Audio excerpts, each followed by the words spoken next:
जय हिंद दोस्तों, स्वागत है आप सभी का स्टडी विद MSPP चैनल पर। दोस्तों ये जनरल हिंदी मॉक टेस्ट 11वां नंबर है। ठीक है, 10 टेस्ट ऑलरेडी मैंने करा दिए हैं। उसकी प्लेलिस्ट भी बनी हुई है चैनल पर। आपने देखा नहीं है तो देख लीजिए। बहुत महत्वपूर्ण प्रश्न मैंने करवाए हैं उसमें। ठीक है, उसके साथ ही अ, कई सारी और प्लेलिस्ट बनी हुई हैं, जैसे ताबड़तोड़ सीरीज़ वाली, उसमें GS से रिलेटेड बहुत सारे प्रश्न करवाए हैं मैंने। मोस्ट प्रोडक्टिव टॉपिक्स जिससे सभी परीक्षाओं में प्रश्न पूछे जाते हैं, वो ताबड़तोड़ सीरीज़ वाला देख लीजिए आप। वीकली करंट अफेयर्स का करवाया है, उसको भी देख सकते हैं। ठीक है, और GS पोर्शन को कवर करने के लिए मैंने GS बूस्टर डोज वाला वो है, उसकी प्लेलिस्ट बनी हुई है। उसमें भी हैं 20-25 वीडियो, 30 वीडियो। ठीक है, तो उसको भी देख लीजिए। ये 3-4 प्लेलिस्ट जो भी बनी हुई है वहाँ पे, उनको अगर आप सारे देख लेंगे तो आपको आपका GS प्लस हिंदी ये सारा आपका जो है कवर हो जाएगा। ठीक है, लेखपाल वाला जो प्लेलिस्ट बनी हुई है उसमें भी मैंने ग्रामीण परिवेश और ये सब का भी करवा रखा है प्रश्न। ठीक है, तो उसको भी देख लीजिएगा, बहुत फ़ायदा मिलेगा आपको। चैनल पर नए हैं तो सब्सक्राइब कर लीजिएगा, वीडियो को लाइक कीजिएगा, शेयर कीजिएगा। ठीक है, दोस्तों में शेयर कीजिएगा। चलिए शुरू करते हैं वीडियो को। ठीक है, देखिए इसमें वाचस्पति किस समास का समस्त पद है ये। ठीक है, तो वाचस्पति बेसिकली ये जो है ना, ये अलुक तत्पुरुष है। अलुक तत्पुरुष क्या होता है, जैसे कोई किसी शब्द का जो है वो कुछ पार्ट, जैसे समास में क्या होता है कि समास में शब्दों का मेल होता है। ठीक है, तो बनता है ये। तो इसमें जैसे युधिष्ठिर, युद्ध में स्थिर, ऐसे करके युधिष्ठिर। ठीक है, ऊट पटांग, तो ये क्या है, ये सब अलुक तत्पुरुष हैं। ठीक है, तो इस तरीके से ध्यान रखिएगा। इनको 3-4 शब्द ही हैं, इनको ध्यान रखेंगे तो हो जाएगा इससे काम। ठीक है, अलुक है तो तत्पुरुष ही है, लेकिन अगर अलुक तत्पुरुष रहे तो अलुक ही लिखिएगा उसमें। ठीक है, करेक्ट आंसर इसका बी होगा। त्र्यंबक में कौन सा समास है, तो बहुब्रीहि समास है। त्र्यंबक आपको पता है कि त्र्यंबकम यजामहे सुगंधिम पुष्टिवर्धनम, जैसे ही आप नाम लेंगे वो भोलेनाथ शिव शंभू का जो है समझ में आएगा। ठीक है, तो किसी भी मतलब दो पद मिलकर तीसरे अन्य पद की जो है विशेषता बताएं तो वो बहुब्रीहि समास होता है। ठीक है, ध्यान रखिएगा इसको। दिए गए विकल्पों में से जंगल का समानार्थी कौन सा है, तो अरण्य, जंगल। ठीक है, कानन, अरण्य, ये सब याद रखिएगा। यातुधान का जो पर्यायवाची शब्द क्या होगा, निश्चर। ठीक है, ये निश्चर होता है, तो इसको ध्यान रखिएगा। प्रसारण का विलोम, प्रसारण का विलोम क्या होगा, आकुंचन। ठीक है, प्रसारण का विलोम आकुंचन। ये सब बहुत सिंपल से हैं और इनको याद ही करना है आपको, तो याद रखिएगा इनको आप। पुरोगामी का क्या होता है, पश्चिगामी। ठीक है, छुरी का तत्सम क्या होगा, छुरिका। ठीक है, पत्थर का तत्सम क्या होता है, पत्थर को प्रस्तर।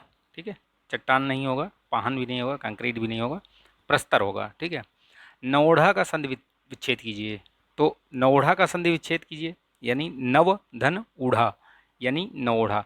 ये कौन सी संधि है, मैंने बताया था आपको कि जैसे ये आपका आ, या बड़ा आ, मतलब इसके बाद ई, ऊ या री, ये अगर आवे तो ई का क्या हो जाएगा, ई का या, ऊ का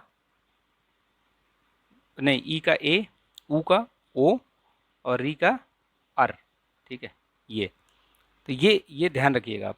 ठीक है, ए, ओ और ये तो क्या हो जाएगा, गुण संधि। ठीक है, तो गुण संधि में क्या होगा, अब यहाँ न व का आया, आ आया, और ऊढ़ा, ऊ का क्या हो गया, ओ, तो यानी कि ये क्या हो गया, नौढ़ा। ठीक है, इस तरीके से आप संधि विच्छेद भी कीजिए और उसको समझिए भी कि कौन सी संधि है वो, तो गुण संधि। ठीक है, ध्यान रखिएगा। उल्लंघन शब्द का संधि विच्छेद कीजिए, तो उल्लंघन शब्द का क्या होता है, उतधन लंघन। ठीक है, उतधन लंघन, ये कौन सी संधि होगी, ये व्यंजन संधि होगी। ठीक है, ध्यान रखिएगा इसको। जो मापा ना जा सके तो क्या है, अपरिमेय। अपरिमेय मतलब जो मापा ना जा सके। अन्न को पचाने वाली अग्नि क्या होती है, तो बोलते हैं ना कि इनकी जठराग्नि बहुत तेज है, मतलब कुछ भी खाते हैं सब पच जाता है, तो ये जठराग्नि है। अंदर बाहर कढ़ाई में गुड़ पकना। ठीक है, तो इसका क्या मतलब हुआ, इसका मतलब हुआ कि कुछ गुप्त मंत्रणा चल रही है। ठीक है, समझ में नहीं आ रहा है, बाहर से नहीं समझ में आ रहा है, लेकिन गुप्त मंत्रणा चल रही है, तो बी करेक्ट आंसर होगा।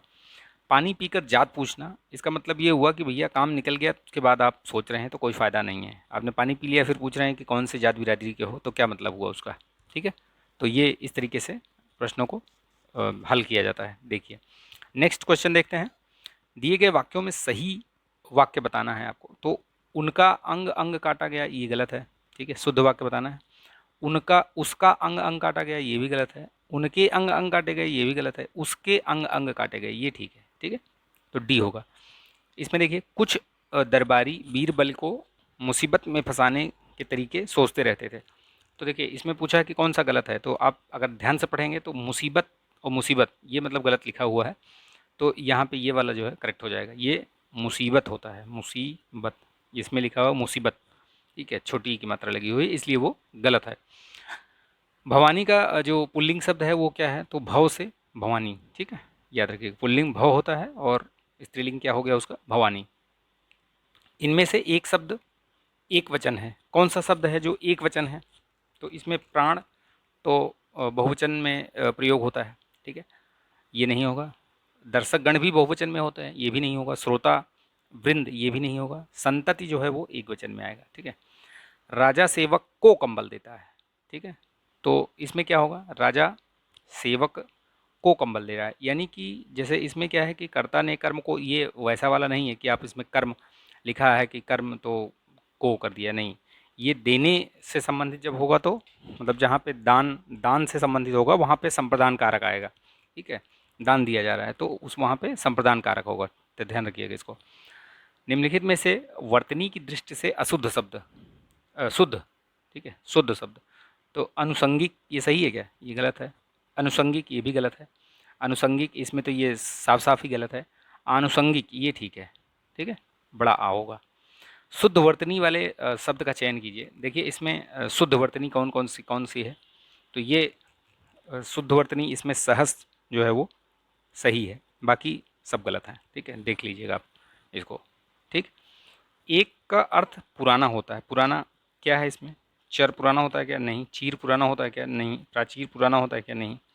चीर मतलब पुराना, बोलते हैं ना चिरंतन, बहुत पुराना, ठीक है। देखिए, इसमें पैराग्राफ दिया हुआ है, इसको पढ़िए आप।